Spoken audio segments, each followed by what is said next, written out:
Okay, this is called My Father's Motorbike. Following the awful flooding along the east coast in 1953, my father secured his first well-paid job for years. He became one of the many men who rebuilt the coastal flood defences. He had applied for a job as a driver, and when asked, "What can you drive?"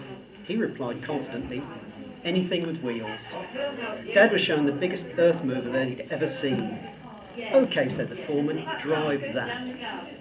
"Right," said Dad, "but you'd better check that the engine runs first." As soon as Dad saw how to start it, he was off.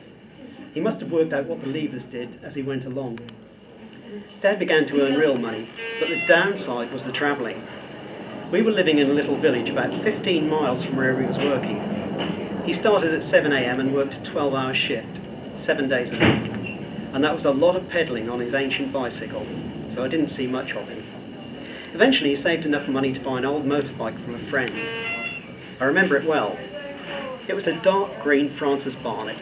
Actually most of it was green, but some of it was rust.